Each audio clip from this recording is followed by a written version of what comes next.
Hello, everybody. Welcome to the Elder of Rock. I'm Stephen Elder, and today we're going to do a little ranking thing. Judas Priest, a couple of months ago, put out their 19th studio album called Invincible Shield, and it had a title track on it, of course, really good one. And I thought, well, 14 of the Judas Priest albums have had title tracks. One of them had two title tracks, and we'll get to that later. So anyway, I thought I would do some ranking here of the Judas Priest title tracks, uh, least favorite to favorite, starting at number 14. So here we go.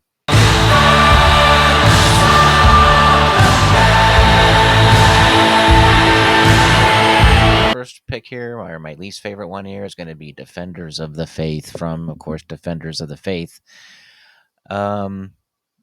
This was really a disappointing title track. I mean, come on. It just says Defenders of the Faith over and over again. I mean, after a great title track and Screaming for Vengeance, I was like, oh, cool, Defenders of the Faith. They're going to write a great song about defending the faith of heavy metal. And no, it's just tacked on to this end of this song called Heavy Duty. And they just say Defenders of the Faith over and over again. I don't know if they're trying to come up with their own We Will Rock You or something like that, because live, this song did not come off. If you have the whatever anniversary edition it is of Defenders of the Faith that has the live concert. Defenders of the Faith. And next one is going to be Nostradamus off of Nostradamus, that great double concept album that Priest put out.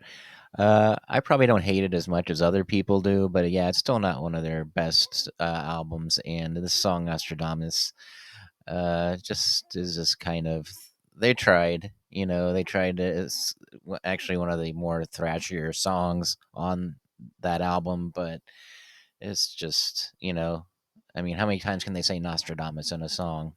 Not to mention the whole album, but this song in particular, there was a thing about Iron Maiden on Angel and the Gambler. How many times he says whatever that phrase that is in that. Um, anyway, so yeah, I'm not saying they do say Nostradamus as much as that in this, but they do say it quite a bit. So there you go, Nostradamus. All right, next one is Redeemer of Souls. Um, yeah, this is just kind of a weak track. Feels like kind of a retread of Hell Patrol a little bit. I think they were trying to find their footing a little bit here with Richie Faulkner after the debacle of Nostradamus, KK leaving. So yeah, I just thought this was kind of a weak title track or track in general, but this is not one of the better title tracks they have written. So yeah, Redeemer of Souls. All right, the next one is their first album, Rocka Rolla. Not necessarily a terrible track, but just not really the heavy metal Priest that we know and love now. There is a good version of this, the live version of this on from the Old Grey Whistle test, but they don't look and sound like anything. They weren't heavy metal yet. Like I said, they are trying to figure out what they do. Song's not terribly bad. It's just not. There's other songs on that album that are really good, but not this one. It's a title track though, and not particularly this one. Okay, Ram It Down is going to be the next one, and this was them coming back from Turbo. I think they were trying to prove something and opening the album with Rob's scream and the kind of thrashy drums. But the thing was the drums on this, I believe is a drum machine. And at that time in '88, you could maybe do it now, but in '88, doing thrash on a drum machine just doesn't sound right. Just yeah, so but this was they were trying to make a statement coming back, I think, with this one, but yeah, no.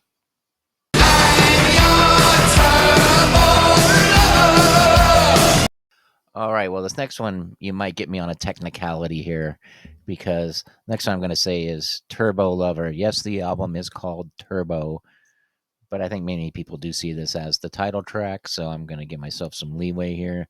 Turbo Lover. I remember when me and my friends we got Turbo. I remember at first thinking that the album cover looked a little strange, not not what Judas Priest had done their last few albums with the Metallion and the Hellion.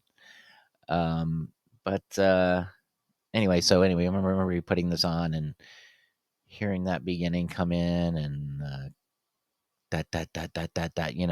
Uh, However, I have grown to like it a little bit more in recent times. Again, not a terrible song, but we wanted more from Priest. And that being said, they have been doing it sometimes live, and it does come off good live. A little bit heavier.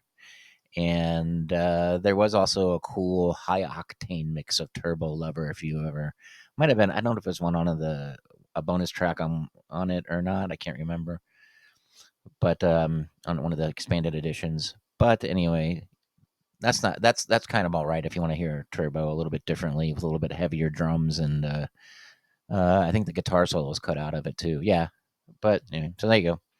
Turbo Lover. Invincible Shield.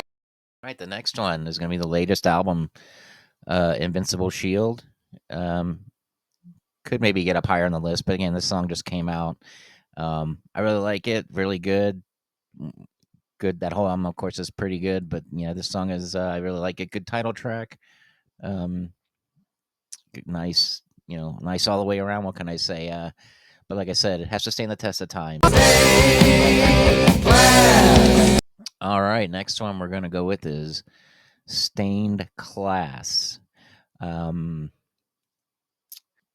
Great song. This is Stained Class. This is Priest finding their heavy metal footing. Great guitar riff on it. Rob Halford's vocals are in the stratosphere on this. It's really cool.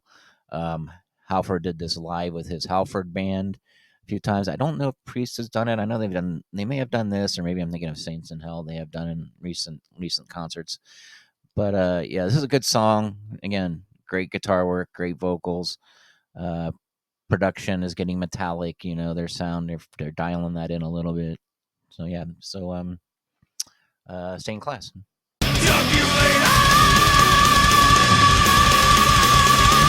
Number 6, all right, is going to be Jugulator, off of Jugulator, of course. This is Ripper Owens' debut with the band, the opening of the album. I think they're kind of trying to like um, do Painkiller like with a killer opening track that just rips your head off and comes in and does it. And this is Priest definitely doing it on that. Very, again, very noisy, thrashy kind of thing. So Ripper Owen ripping it up, and yeah, so pretty cool. So Jugulator. Number 5. All right, we're gonna go with Firepower, the album they put out in 2018. This is listening to it back again. Yeah, really good track. Good song. Uh, This is again, I think, a good return to form. Richie Faulkner's finding his footing a little bit better in the band on this. Oh, Tom Alam and Andy Sneap producing again, producing for the first time for Priest, and I think it was pretty good mix.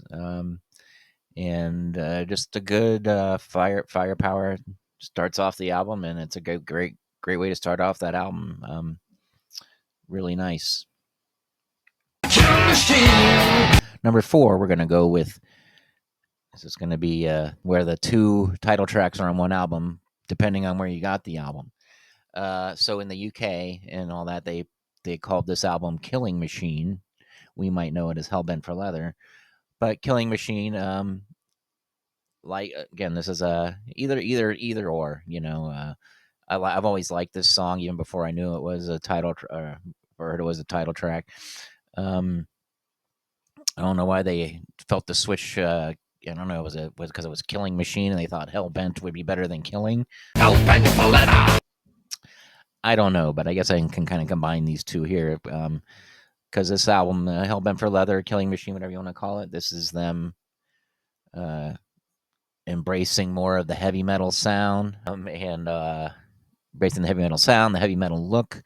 And the back cover is always also cool. Probably, I kind of agree with. I've heard Martin Popoff say that he likes. There's no cooler picture of Rob Halford on the back of Hellbent for Leather, and I gotta kind of agree because it almost doesn't look like him. I mean, he really looks like a biker dude on this one. Just the way the picture is, got a little bit of a beard. Looks like his hair's spiky too, kind of like Punk. So anyway, yeah. So Killing Machine, that song, probably not the heavier one of the two. It's kind of more commercial. It's got even a little keyboard in it. Um, but um, but it's still a good song. I liked it. I always liked it. Hellbent for Leather, you know, uh, I guess you can. This is somewhat of a pre-thrash, a little bit of an up-tempo number. Hellbent for Leather, great song. What can you say? Good title tracks for either album, and I'm okay with either. All right, this number two. If you've been keeping track, it can only be one of two, right? But anyway, so number two, I'm going to go with Painkiller. This is Priest, definitely reclaiming the throne of heavy metal. They're making their statement that they're back. They're one of the godfathers of heavy metal, and they're proving it with this track. Scott Travis, of course, was his debut for Priest on this album, and he does a killer, uh, you know, double bass drum intro that I think everybody air drums to. It's one of those songs that people air drum to. Yeah, so great, crazy, thrashy, awesome, great, Painkiller. So number one is going to be Screaming for Vengeance. And, yeah, I went back and forth whether this was going to be one or two between this and Painkiller.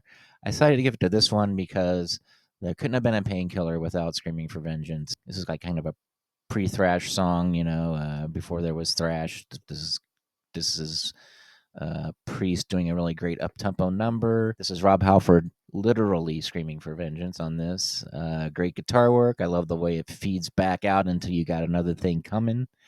And so there you go. So yeah, and just the great production on this album and song. It's very metallic. The drums are very nice. Guitar work very good. So there. So that's my number one. And so there you have it. My favorite title tracks of Judas Priest. Please comment in the comments if you got, and if with your order of songs, or whatever else you want to comment. And thank you, like and subscribe. Thank you for watching The Elder of Rock. The Elder of Rock. And we'll see you again.